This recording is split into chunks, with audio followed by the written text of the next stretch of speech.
La sorprendente y triste historia de la sordera. Página 13. Prefacio. En la historia de la humanidad, hasta las personas más inteligentes se les pasa por alto lo que tienen enfrente y no lo ven.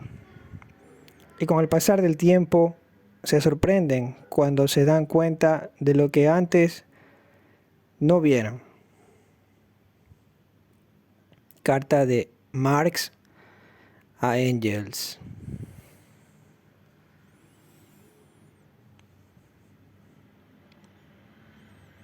La historia actual de la sordera es una historia de maldad basada en hechos muy dolorosos para las personas sordas. Todas las civilizaciones del mundo en algún momento experimentaron maldad en su evolución. Se discriminó mucho a los sordos, algunos quizás motivados por las buenas intenciones, como la lucha de los derechos de la sociedad, los descubrimientos de la ciencia, o quizás en nombre de la religión.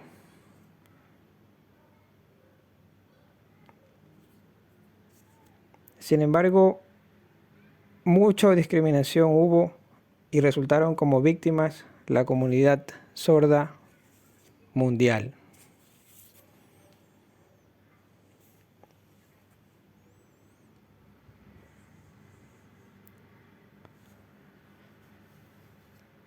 Hace más de un siglo hasta hoy, los sordos perdieron su lugar en la sociedad, siendo las personas sordas rechazadas por no poder comunicarse oralmente como los oyentes.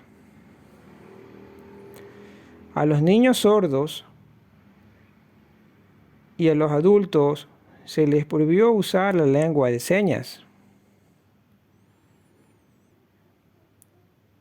Inclusive se les prohibió a los hombres y a las mujeres casarse entre sordos.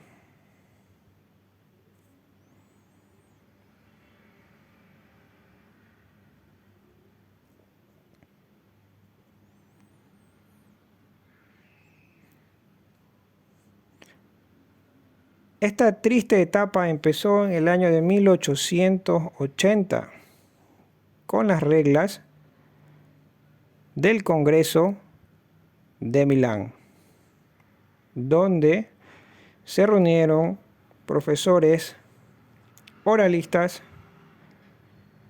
de Europa y de Estados Unidos.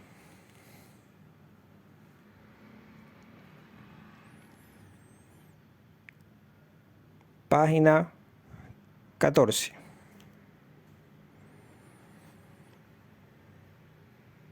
La mayoría de las personas oralistas pensaban equivocadamente que los sordos tenían que hablar igual que los oyentes. Por eso se les prohibió usar la lengua de señas y se les obligó a aprender la lengua oral, lo cual era bien visto por la sociedad.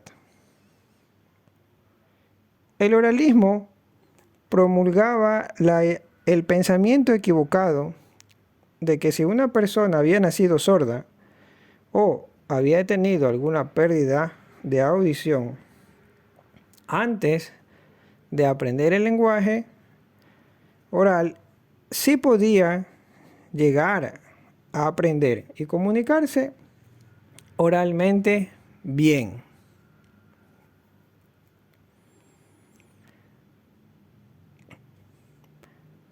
Así como también el pensamiento equivocado de que la comunicación en lengua de señas no es un verdadero lenguaje. y que ésta interrumpía el aprendizaje de la lengua oral.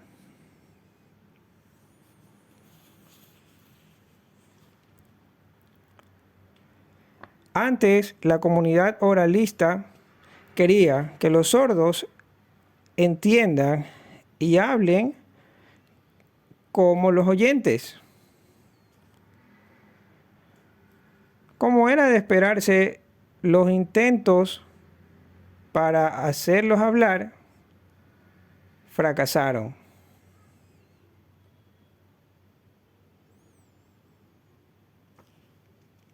Entonces, como los oralistas no pudieron desaparecer a la sordera, intentaron esconderla. Hasta la actualidad.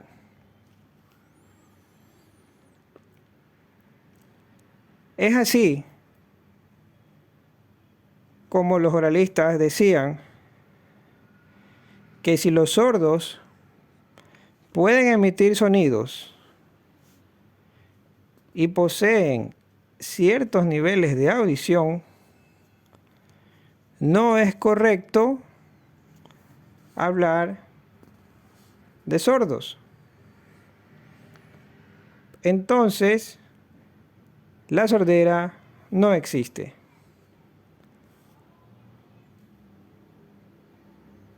Pero si permitimos a los sordos o hipoacúsicos comunicarse en lengua de señas,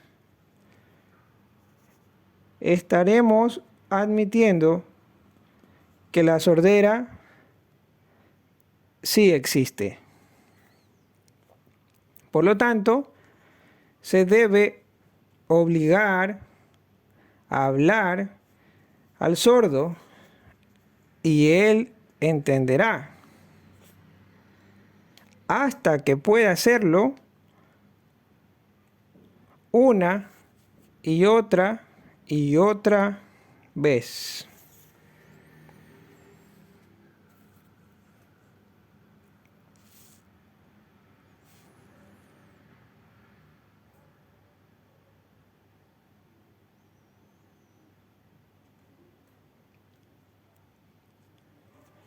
Sin embargo, todo el mundo sabe que hay sordos que no pueden oír y sordos que no pueden hablar.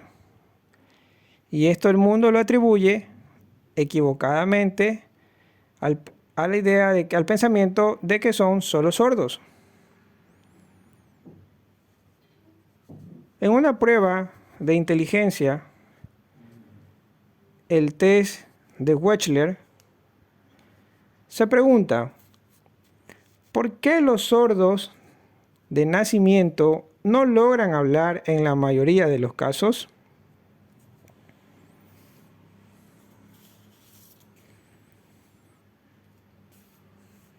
Página 15.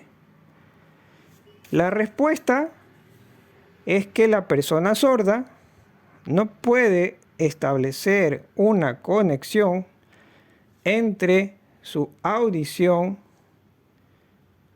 y el habla.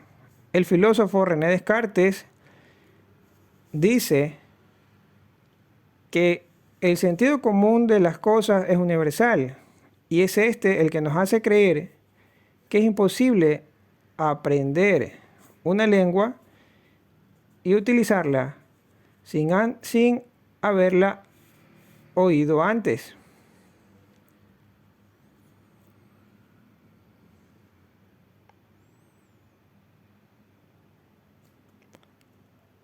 Y este concepto, los oralistas lo aplicaron a los sordos en diferentes ámbitos, como el escolar, el familiar y el social.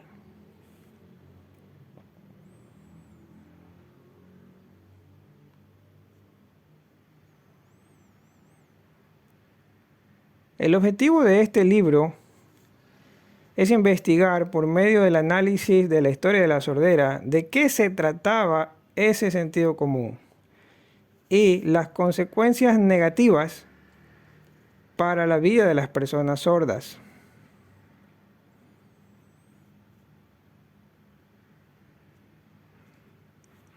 El autor se muestra a favor de desmentir al oralismo por completo.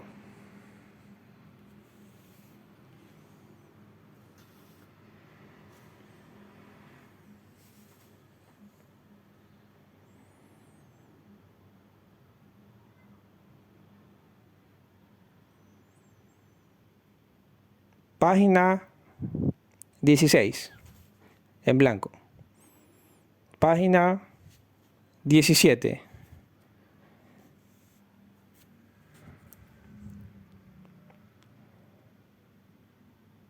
Introducción.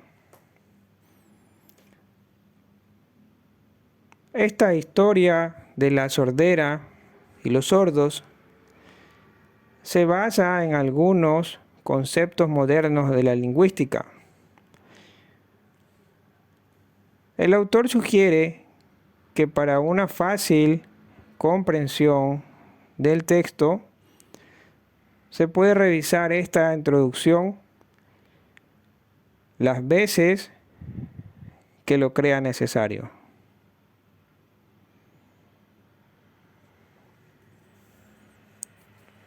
La comunicación humana. La comunicación humana es diferente y superior a cualquier forma de comunicación existente. Los seres humanos pueden comunicar todo lo que quieren y comprender todo lo que se les dice. No existe animal ni máquina capaz de hacerlo igual. Esto es por su desarrollo mental y aprendizaje del lenguaje único. Todos los seres humanos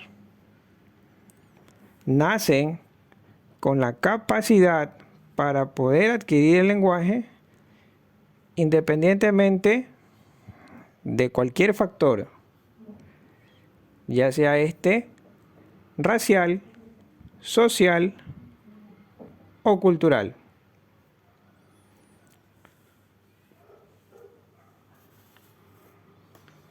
El lenguaje se expresa por el habla. La única manera de decir todo lo que se quiere y entender todo lo que se dice es hablando. Se puede hablar con palabras o con señas. La gente habla en todo el mundo de la forma en que hablan en su país. Por ejemplo, el español,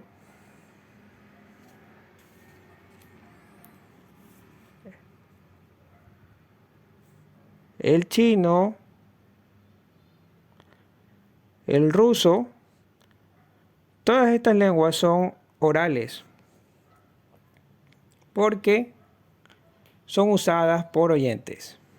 Página 18.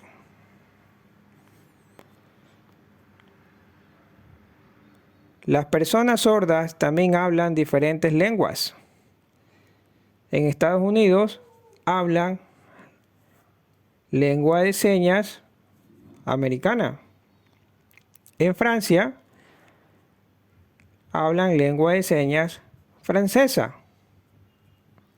En Uruguay hablan lengua de señas uruguaya.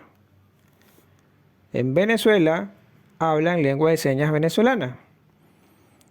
Estas lenguas no son orales, sino gestuales, porque utilizan señas no para ser oídas, sino para ser vistas.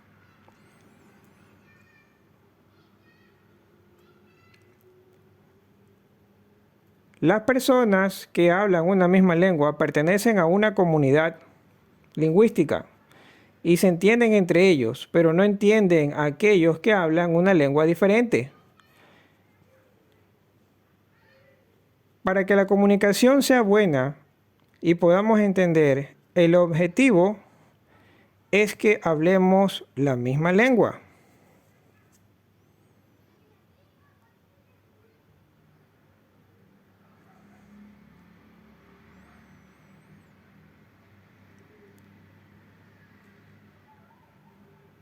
Al no hablar la misma lengua, la comunicación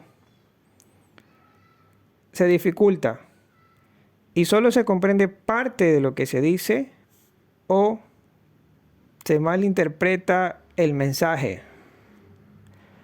Por lo que en estas circunstancias se debe recurrir a un intérprete para que nos indique qué está diciendo la otra persona y a su vez poderle decir qué es lo que queremos transmitirle. Todos estos conceptos básicos los analizaremos a lo largo del texto.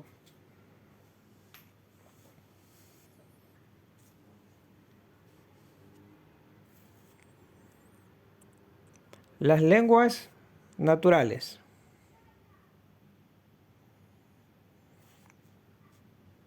En el mundo se hablan lenguas diferentes, pero que comparten muchas similitudes y aspectos básicos. Todas las lenguas del mundo que hablan tanto sordos como oyentes son lenguas naturales. Pero, ¿qué son las lenguas naturales? ¿Qué significa esto? Primero, son lenguas que habla la gente para comunicar ideas o pensamientos. Son las lenguas que aprenden niños y que enseñan padres, que pasan de generación en generación. Esas lenguas que se usan para comunicar información, para la ciencia, para la literatura, etc., son lenguas que expresan pensamientos y emociones más complejos.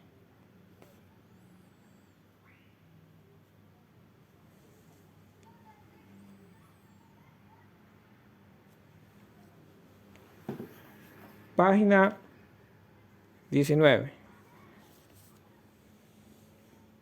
Segundo, cada lengua es única. Las personas que hablan una misma lengua se entienden porque respetan algunas reglas. Estas reglas se las llama gramática. Es decir, un conjunto propio de reglas de esta lengua y no de otras. A continuación, veamos algunos ejemplos.